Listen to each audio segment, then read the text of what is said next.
Hello दोस्तों, नमस्कार। Study portal में आप सबका स्वागत है।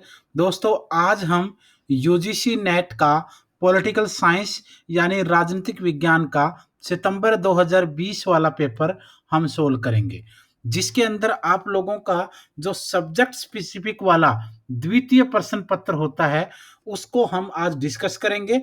जो 200 नंबर का पेपर होता है, इसमें साफ साफ लिखा होता है कि इस प्रश्न पत्र में 100 बहुविकल्पी प्रश्न यानी एमसीक्यू होंगे और प्रत्येक प्रश्न के 2 अंक यहाँ पर होंगे और सारे के सारे जो क्वेश्चंस हैं, all questions will be compulsory. अब अभी देखते हैं इस यूजीसी नेट के पेपर में कैसे कैसे क्वेश्चन आए हैं, किस तरीके से आपको सोल्व करना है और आगे की रणनीति कैसे बनानी है। इससे पहले एक चीज और आपसे मैं डिस्कस कर दूं, 8447410108 ये हमारा व्हाट्सएप नंबर और मोबाइल यानी कॉलिंग नंबर भी है। हम ऑल ओवर इंडिया में UGC NET, DSSB, KVS, NVS, CTET, UP TET, super TET, Haryana TET, जितने भी टीचिंग एग्जाम होते हैं सबके लिए हम स्टडी मटेरियल देते हैं बाय कोरियर। ये आप कहीं भी मंगवा सकते हैं पूरे भारत में, जिसमें पेपर 1, पेपर 2 सब कुछ आपके लिए इंक्लूड होता है। तो ये चीज आपको जानकारी होनी चाहिए। और अगर आप किसी भी एग्जाम की तैयारी कर रहे हैं तो आप अपना नाम, अपने शहर का नाम, सिटी हो गया आपका नाम, अपने सिटी का नाम, सब्जेक्ट और आपका एग्जाम कौन सा देना, ये लिखकर इस नंबर पर व्हाट्सएप कर दीजिए। जो भी इंफॉर्मेशन एग्जाम वगैरह की है वो आपको व्हाट्सएप के थ्रू डे टू डे आती रहेगी। तो आइए शुरू करते हैं आज के क्वेश्चनों को। सबसे पहले मैं थोड़ा सा स्क्रीन को, जैसा हम नॉर्मली डिस्कस करते हैं, क्योंकि पीजीटी पॉलिटिकल साइंस वाले जितने हमारे बच्चे थे डीएसएसबी के, उन सब का बड़ा अच्छा पेपर हुआ और बच्चों ने बड़े अच्छे रिव्यू दिए। जो जो हमने डिस्कस किया उसमें से बहुत कुछ पेपर में मिला, तो एक अलग सा कॉन्फिडेंस बच्चों में और हम सब में इससे आया है। तो आइए देखते हैं। सबसे पहला क्वेश्चन नंबर 1, निम्नलिखित में से किस विचारक के अनुसार समानता अप्राकृतिक एवं अवांछनीय धारणा है। ये पूछता है कि कौन सा थिंकर है जिसके अनुसार जो समानता है वो अप्राकृतिक एवं वांछनीय धारणा है। आंसर क्या रहेगा? सुकरात, प्लेटो, अरस्तु या इनमें से कोई नहीं। तो दोस्तों आपका आंसर यहाँ अरस्तु रहेगा। अरस्तु ने स्वीकार किया है कि दास प्रथा प्रकृति प्रदत्त है, क्योंकि हमें सब जगह यह प्राकृतिक नियम दृष्टिगोचर होता है या दिखता है कि उत्कृष्ट निकृष्ट पर शासन करता है। इसलिए दोस्तों ये आपको ध्यान रखना चाहिए, क्योंकि इस टाइप के क्वेश्चन बहुत बार आपके सामने आएंगे और आपको उनको थोड़ा सा दिमाग लगा करके सोल्व करना भी पड़ेगा। क्वेश्चन नंबर 2, समाजवाद निम्न को प्रतिपादित करता है। समाजवाद किस चीज को प्रतिपादित करता है? कोई आर्थिक नियोजन न हो, बहुराष्ट्रीय संस्थाओं द्वारा, व्यक्तिगत द्वारा आर्थिक नियोजन न हो या राज्य के द्वारा नियोजन हो। जो समाजवाद जो है वो किस चीज को प्रतिपादित करता है कि राज्य के द्वारा नियोजन हो। समाजवाद की आवश्यकता है कि राज्य के रूप में संगठित समाज जो है वो संपूर्ण संपत्ति का मालिक हो, जो कि संपूर्ण श्रम का निर्देशन भी करता है तथा सभी उत्पादों के समान वितरण को वो आवश्यक बनाता है। ये समाजवाद की दोस्तों सबसे मेन विशेषता होती है कि वो इस चीज को फॉलो करता है। क्वेश्चन नंबर 3, दंड का प्रतिकारात्मक सिद्धांत आधारित है। दंड का जो प्रतिकारात्मक सिद्धांत है वो किस पर आधारित है? बदले के सिद्धांत पर। दंड का प्रतिकारात्मक जो सिद्धांत है उसका उद्देश्य ही ये है कि अपराधी से उसके अपराध का प्रतिशोध या बदला लेना है। तो बदले के सिद्धांत पर दंड का प्रतिकारात्मक सिद्धांत आधारित है। क्वेश्चन नंबर 4, सामाजिक न्याय से क्या तात्पर्य है? सामाजिक न्याय से तात्पर्य सभी को समान राजनीतिक अधिकार, सभी को समान आर्थिक अधिकार, सभी को धार्मिक अधिकार या सभी प्रकार के भेदभाव यथा जाति, रंग, धर्म, लिंग आदि पर आधारित सुविधा समाप्त हो। ये सही है, क्योंकि सामाजिक न्याय का मतलब है कि किसी के भी साथ जाति, रंग, धर्म, लिंग इन आधार पर सुविधा समाप्त हो जानी चाहिए, सबको बराबर का अधिकार मिलना चाहिए। सामाजिक न्याय का अर्थ ही ये है कि नागरिक नागरिक के मध्य जो सामाजिक स्थिति के आधार पर किसी भी प्रकार का अंतर होता है वो ना हो और प्रत्येक नागरिक को आत्मविश्वास के साथ पूर्ण अवसर प्राप्त होना चाहिए। क्वेश्चन नंबर है आपका 5वां, निम्नलिखित में से कौन सा युग्म सही नहीं है? नहीं है पूछा है आपसे। अभिजात्य सिद्धांत पेरेटो का ठीक है, अनुदारवादी सिद्धांत बर्ग का ठीक है। उदारवादी सिद्धांत प्लेटो का, यहां पर गड़बड़ हो जाएगी, ये आपका ठीक नहीं है। प्लेटो जो है उदारवादी सिद्धांत से नहीं बल्कि आदर्शवादी सिद्धांत से जुड़ा हुआ था। तो आपका आंसर इसमें क्या होगा? सी हो जाएगा। नेक्स्ट क्वेश्चन है छठा, भारतीय संविधान के भाग 3 में दिए गए मूल अधिकारों के विषय में एक महत्वपूर्ण तथ्य क्या है? इनमें से क्या है? संसद उनमें सामान्यतः संशोधन नहीं कर सकती, ये आपका आंसर हो जाएगा, क्योंकि केशवानंद भारती बनाम केरल राज्य में बताया गया है कि संसद को मूल अधिकारों में संशोधन का अधिकार प्राप्त तो है और संवैधानिक संशोधन 13(2) में प्रयुक्त विधि के अधीन शामिल वो नहीं है। ठीक है। क्वेश्चन नंबर आपका 7वां, डॉक्टर राम मनोहर लोहिया ने समाजवादी दल की स्थापना की थी। डॉक्टर राम मनोहर लोहिया ने समाजवादी दल की स्थापना कब की थी? आंसर आ जाएगा 1955 में। उन्होंने 1955 ईस्वी के अंत में एक अन्य सोशलिस्ट पार्टी की स्थापना भी की। तो ये आपका आंसर आ जाएगा। अब फिर चलते हैं, चलो हम लोग क्वेश्चन नंबर 8 की तरफ। सारे के सारे क्वेश्चन डिस्कस करूंगा और काफी सारे टेस्ट पेपर मैं यूजीसी नेट के पॉलिटिकल साइंस का डिस्कस करने वाला हूं। तो इसलिए अगर आपको पॉलिटिकल साइंस का यूजीसी नेट देना है या जेआरएफ निकालना है तो आप लोग हमारे साथ जुड़े रहिए, या फिर पीएचडी वगैरह की तैयारी कर रहे हैं तो भी आपका पूरा सहयोग होगा और हर प्रकार के नोट्स तो आपको कोरियर से भेजे ही जाते हैं। क्वेश्चन नंबर 8, मार्क्सवाद स्थापित करना चाहता है। मार्क्सवाद स्थापित करना चाहता है किस चीज को? न्याय संगत समाज, उत्पादन और वितरण पर आधारित समाज, शोषण विहीन वर्ग विहीन समाज। तो आपका आंसर आ जाएगा सभी, ऑल ऑफ द अबोव। मार्क्सवाद शोषण कार्यों को समूल नष्ट करके स्वच्छ समाज की रचना करने के लिए जाना जाता है और वो किसी भी उनकी विचारधारा में किसी प्रकार का समझौता करता ही नहीं है। क्वेश्चन नंबर 9, भारत के स्वाधीनता आंदोलन के इतिहास में निम्नांकित घटनाओं पर विचार कीजिए तथा अंत में दिए गए कूट में से उनका सही कालानुक्रम आपने चुनना है। आप देखिए, एक एक चीज को ध्यान से देखना है आपने। स्वदेशी आंदोलन, होम रूल लीग आंदोलन, असहयोग आंदोलन और सविनय अवज्ञा आंदोलन। अब अगर आपको ज्यादा समझ में नहीं आता है ना तो आप लोग लास्ट के दो को पीछे रख लीजिए। लास्ट के दो को आप लोग पीछे रख लीजिए। अगर लास्ट के दो आपने पीछे रख लिए तो अपने आप आपका सॉल्यूशन हो जाएगा, क्योंकि किस किस में लास्ट के दो पीछे हैं? इसमें लास्ट के दो पीछे हैं और इसमें लास्ट के दो पीछे हैं। तो इसका मतलब सी और जो डी है ये तो हो ही नहीं सकता। फिर क्यों?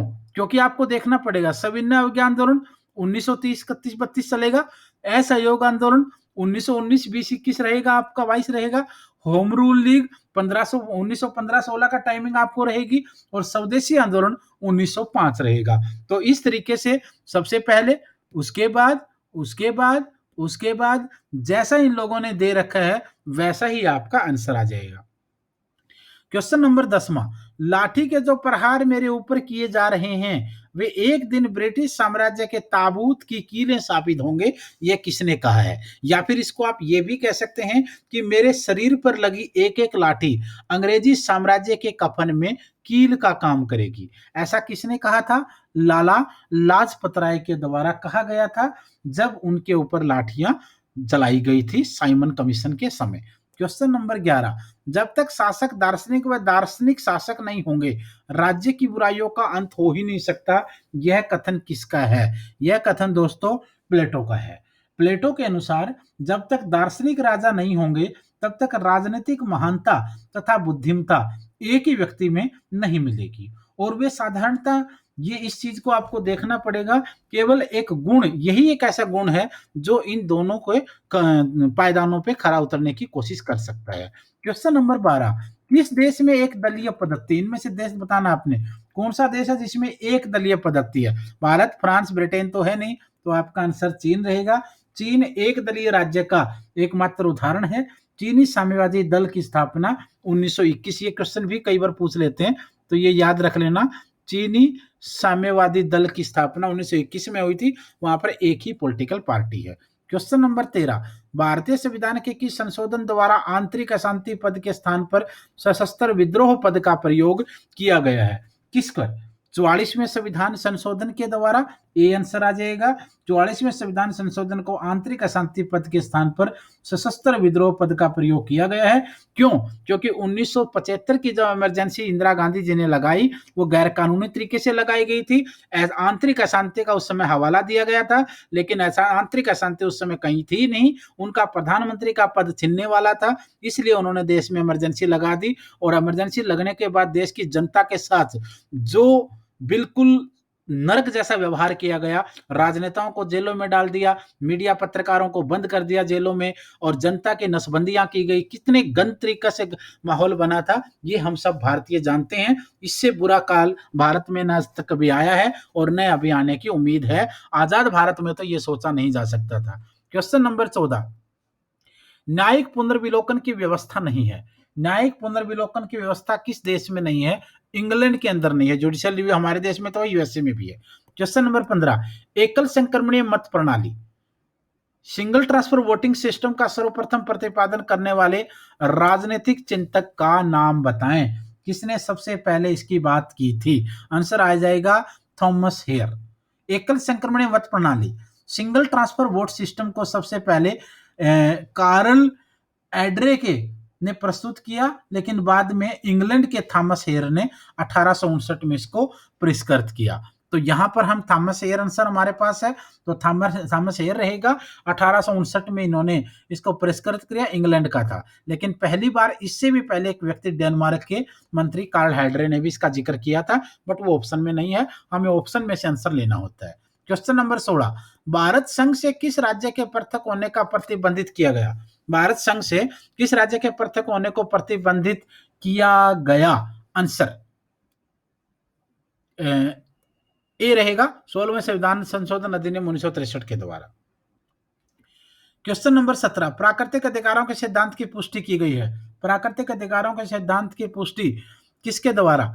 सभी उदारवादियों, केवल कुछ उदारवादियों? केवल कुछ उदारवादियों के द्वारा की गई है भाई, क्योंकि इसमें हॉब्स का जिक्र आता है। हॉब्स द्वारा जीवन के अधिकारों को प्राकृतिक अधिकार तथा लोक द्वारा जीवन स्वतंत्रता संपत्ति के अधिकारों को प्राकृतिक अधिकार के रूप में मान्यता दी गई है, ये सही है।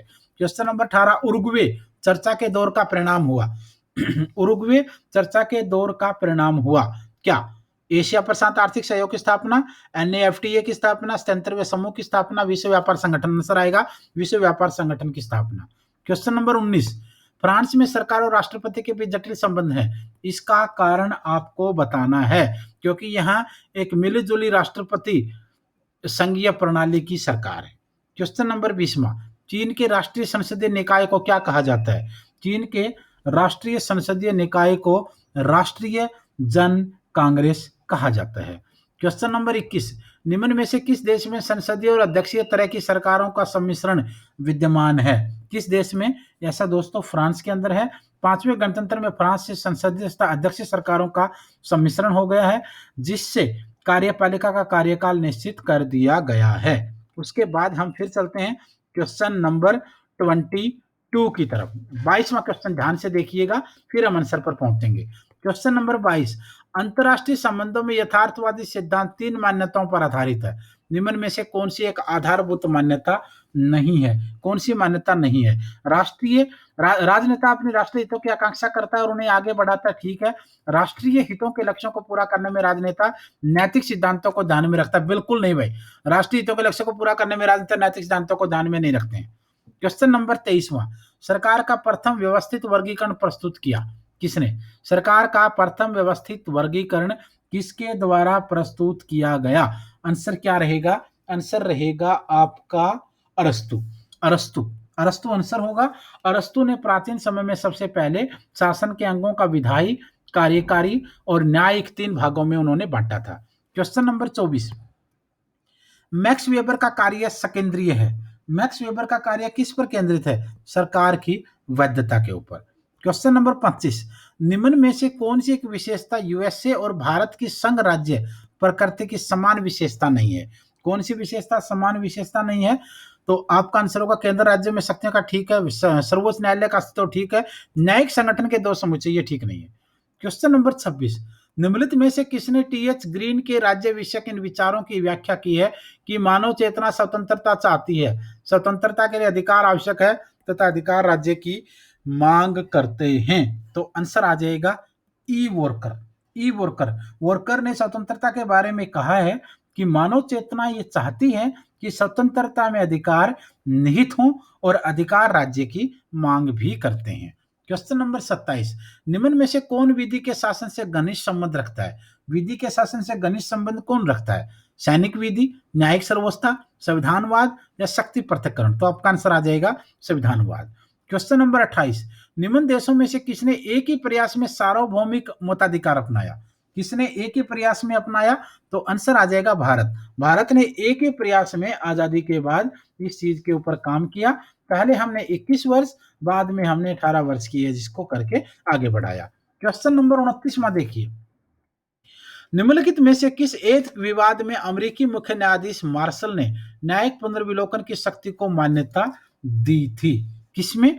मार्बरी बनाम मेडिसन का जो विवाद था, 1803 ईस्वी का जो फेमस मामला था, उसमें मुख्य न्यायाधीश जो थे मार्शल, उन्होंने संविधान की व्याख्या करके वो इस परिणाम पर पहुंचे थे कि न्यायालयों के लिए यह जरूरी है कि वह कानून की वैधानिकता की जांच करें, और यदि वह इस निष्कर्ष पर पहुंच ही जाते हैं तो कानून वैधानिक नहीं है तो उसे लागू करने के लिए वो अस्वीकार कर सकते हैं। तो जो जुडिशियल रिव्यू का मामला है, ये हमारे देश में भी है, लेकिन ये अमेरिका में भी है। अमेरिका में इसको चेक एंड बैलेंस पॉलिसी बोलते हैं। हमारे देश में जुडिशियल रिव्यू, हम सिंपल जुडिशियल रिव्यू की बात करते हैं, लेकिन अमेरिका में चेक एंड बैलेंस की नीति है। वहां भी है, लेकिन वहां थोड़ा सा रूप अलग है, हमारे देश में बिल्कुल अलग है। हमारे देश में मना भी किया जा सकता है और लाइन विटो भी दी जा सकती है। क्वेश्चन नंबर आपका 29 के बाद आएगा 30वां। 30वें क्वेश्चन में देखिए क्या दिया गया है। 30वें क्वेश्चन, क्वेश्चन नंबर 30, जो पॉलिटिकल साइंस पीजीटी की भी तैयारी कर रहे हैं वो बच्चों के लिए भी पेपर मोस्ट इंपोर्टेंट है भाई, क्योंकि यूजीसी नेट हो या पीजीटी हो, आप लोगों के लिए काफी इंपोर्टेंट क्वेश्चन सारे होने वाले हैं।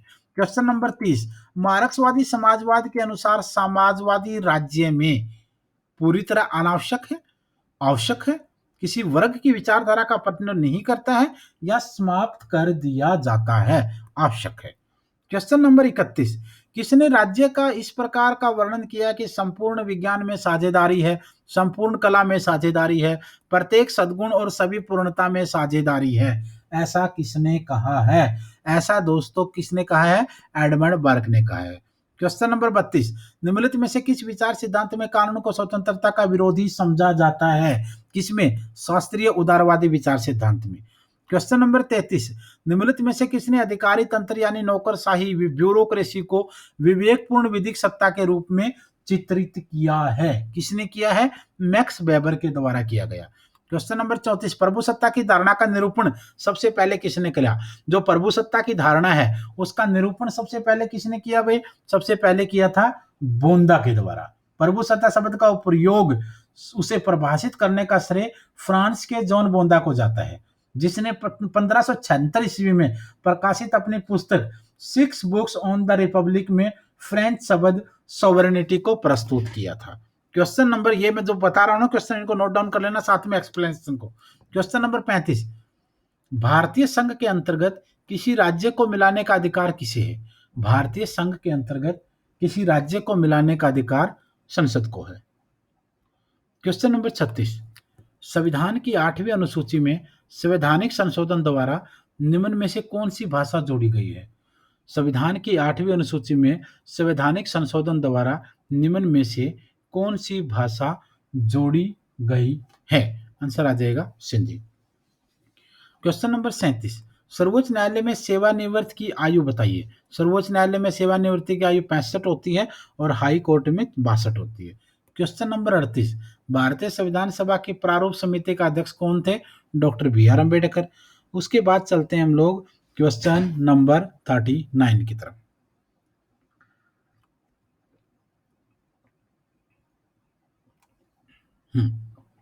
Question number 39, sorry, question number 39, Jawaharlal Nehru द्वारा 12 अक्टूबर 1959 को पंचायती राज का प्रारंभ कहां पर हुआ था? राजस्थान के नागौर में। क्वेश्चन नंबर 40, आकस्मिकता निधि, जिसको कॉन्टीजेंसी फंड बोलते हैं, को राष्ट्रपति कैसे व्यय कर सकता है? कैसे व्यय कर सकता है, यानी ये क्या होता है, कितना होता है, ये भी चीज आपको देखनी है। और इसमें अगर बात करें कैसे कर सकता है, तो आपका आंसर होगा संसदीय स्वीकृति से पहले वो कर सकता है।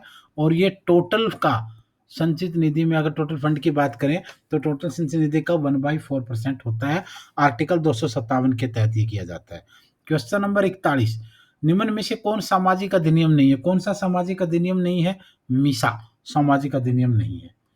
क्वेश्चन नंबर 42, योजना आयोग का उपाध्यक्ष किसके समक्ष होता है? योजना आयोग या नीति कमीशन आप आज के समय में कह सकते हैं। तो योजना आयोग का उपाध्यक्ष किसके समकक्ष होता है? राज्य मंत्री के। क्वेश्चन नंबर 43, भारतीय दंड संविधान की प्रस्तावना में धर्मनिरपेक्ष शब्द किस संशोधन द्वारा जोड़ा गया था? 42वें संविधान संशोधन द्वारा। क्वेश्चन नंबर 44, किस राज्य का अध्यक्ष उसका सदस्य नहीं होता है? किस राज्य का अध्यक्ष उसका अध्यक्ष नहीं होता, यानी राज्य नहीं, या सदन की बात आएगी। किस सदन का अध्यक्ष उसका सदस्य नहीं होता है? तो राज्यसभा का अध्यक्ष जो है वो उपराष्ट्रपति जो होते हैं वो उसके सदस्य नहीं होते। क्वेश्चन नंबर 45, राष्ट्रपति शासन अधिकतम लगाया जा सकता है कितने समय के लिए? भाई अधिकतम करके 3 साल तक, 6 महीने से। क्वेश्चन नंबर 46, ब्रिटिश पार्लियामेंट में चुनाव बजाने वाला पहला भारतीय कौन था? दादा भाई नौरोजी। क्वेश्चन नंबर 47, मौलिक अधिकारों का संरक्षक किसको माना जाता है? सुप्रीम कोर्ट यानी सर्वोच्च न्यायालय को माना जाता है। क्वेश्चन नंबर 48, निम्न में से कौन सा कर केंद्र सरकार नहीं लगाती? इनमें से देखिए कौन सा कर है जो केंद्र सरकार नहीं लगाती है? मनोरंजक कर नहीं लगाती है, राज्य सरकारें लगाती हैं और पंचायत लेवल तक वसूला जाता है। अब चलते हैं क्वेश्चन नंबर 49 की तरफ। क्वेश्चन नंबर 49, राजनीतिक चेतना का अर्थ बताएं। राजनीतिक चेतना का क्या अर्थ है? राज्य के प्रति प्रेम जो है वो राजनीतिक चेतना है। राजनीतिक चेतना का अर्थ ये है कि राज्य के प्रति प्रेम, राज्य से जुड़े मौलिक प्रश्नों पर विचार विमर्श करना ही राजनीतिक चिंतन है।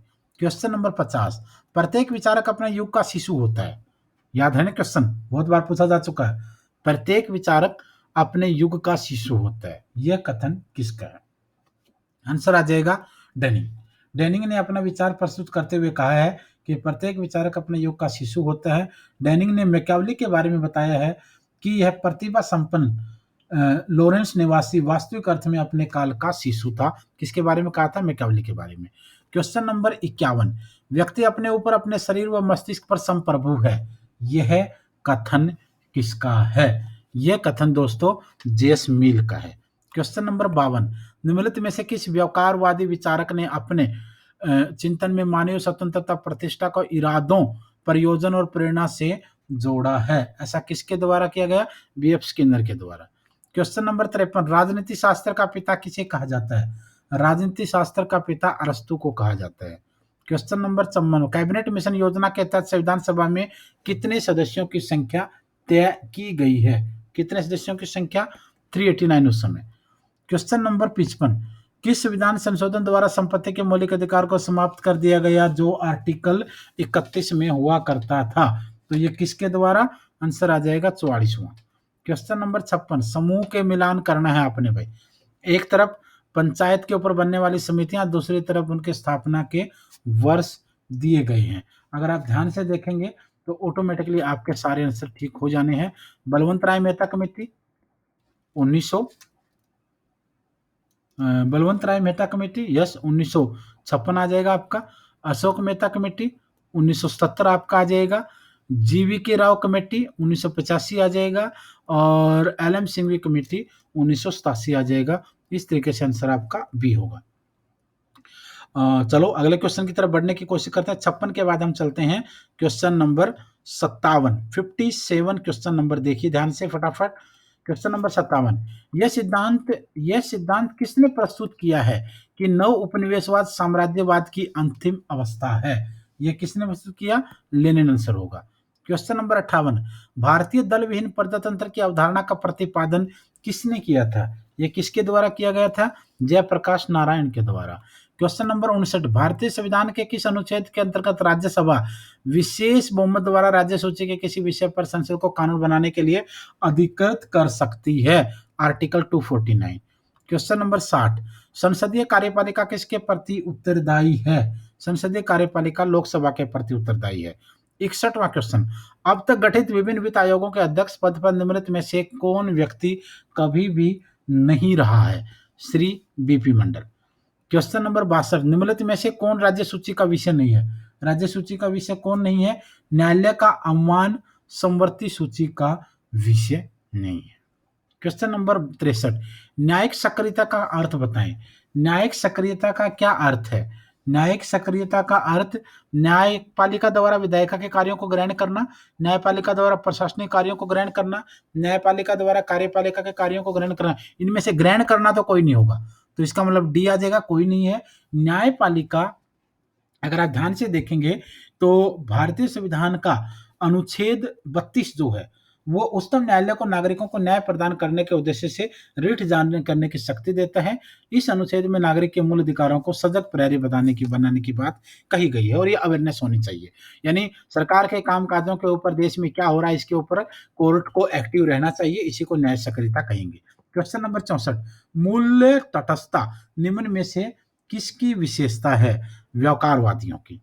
क्वेश्चन नंबर 65, राज्य के नीति निर्देशक तत्वों का उद्देश्य एक आर्थिक प्रजातंत्र की स्थापना करना है। यह संविधान में किसने कहा था? डॉक्टर बी आर अम्बेडकर के द्वारा ये कहा गया था।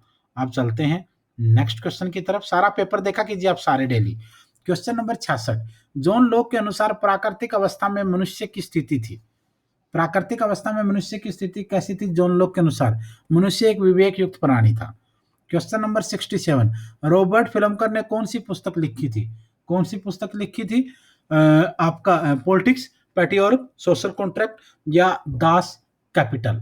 तो आपका आंसर आ जाएगा पैट्रियॉटिक। रॉबर्ट फिल्मर की बात हो रही है क्योंकि पॉलिटिक्स अरस्तु ने लिखी, पैट्रियॉटिक रॉबर्ट फिल्मर ने लिखी, सोशल कॉन्ट्रैक्ट रूसो ने लिखी, दास कैपिटल मार्क्स ने लिखी। तो इस तरीके से आप लोग आएंगे।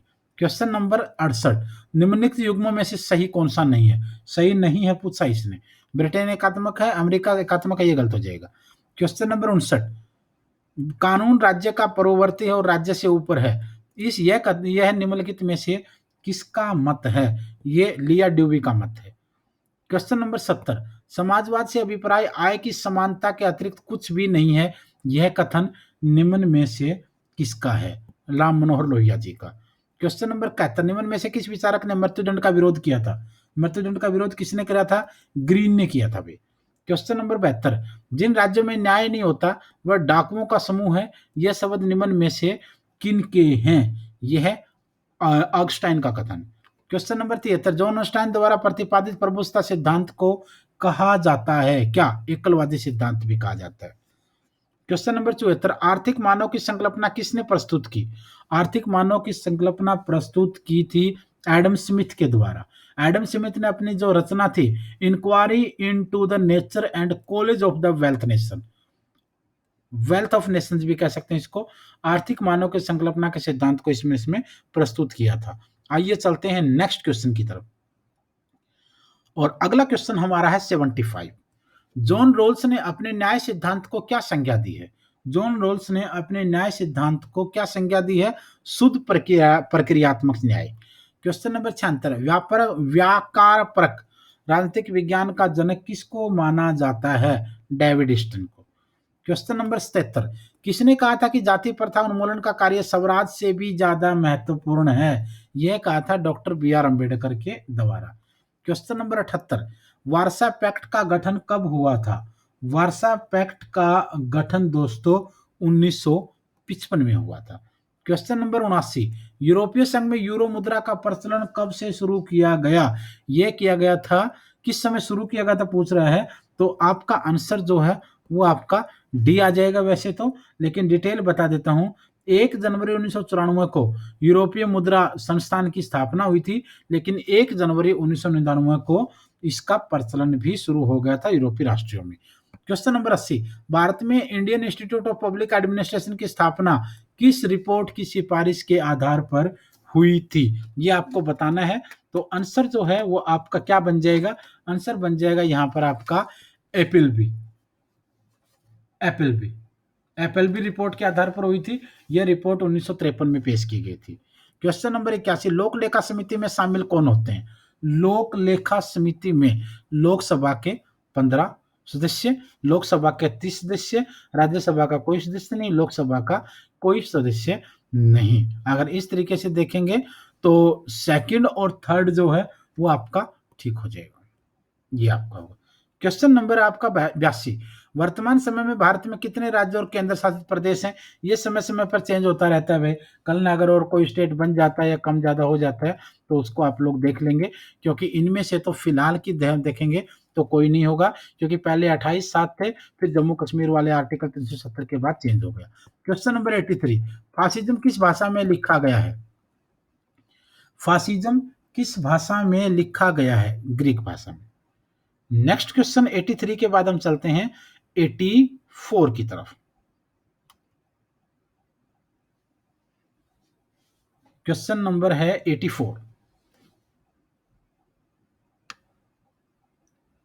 एक सेकेंड, यस राइट, यस देखिए हम क्वेश्चन के ऊपर आ चुके हैं। क्वेश्चन आ गया, question number 84, new aspect of politics नामक पुस्तक के लेखक का नाम बताइए। हम पीजीटी डीएसएससी में मैंने बहुत बार इस क्वेश्चन को डिस्कस किया है, तो थोड़ा सा ध्यान रखना, ग्राहम वाला आंसर होगा।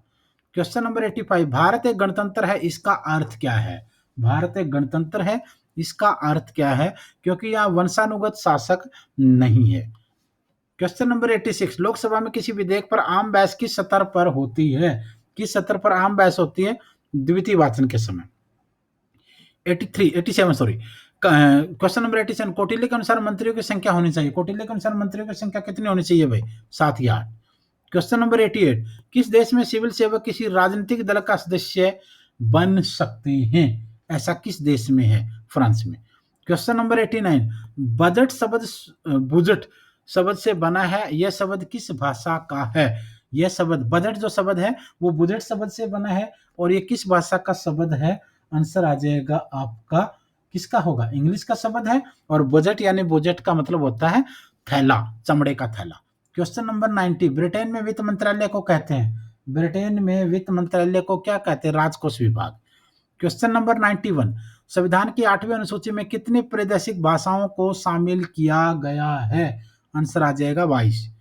क्वेश्चन नंबर 92, किस समिति द्वारा भारत के संविधान में मौलिक कर्तव्यों को सम्मिलित करने की संस्तुति की गई थी? किस, या फिर ये कह सकते हैं कि किस कमेटी की सिफारिश पर भारतीय संविधान में मौलिक कर्तव्यों को शामिल किया गया? दोनों स्थिति में आंसर सरदार सर्वण सिंह समिति होगा।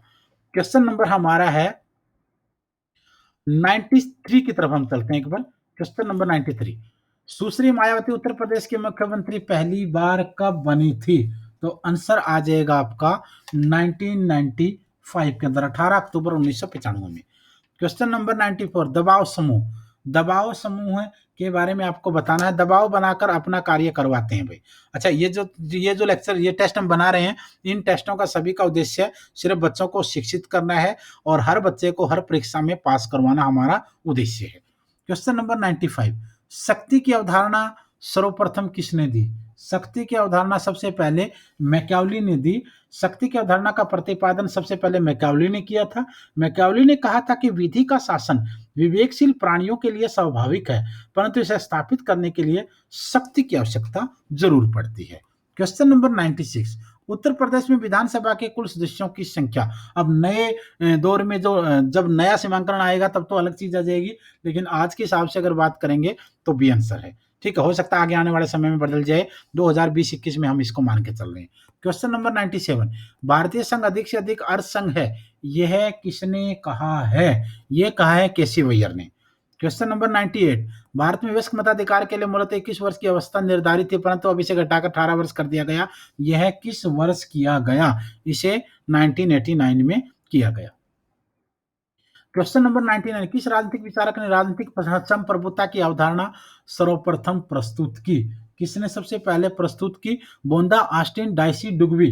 तो आपका आंसर क्या हो सकता है? इस तरीके से देखो, क्वेश्चन को थोड़ा सा इस तरीके से आप मान के चलेंगे तो आपके लिए आसान होगा, वरना कई बार हम छोटे छोटे क्वेश्चनों को गलत भी कर देते हैं, हमसे हाथ से निकल भी जाते हैं, तो ऐसा नहीं होना चाहिए। Question number 100,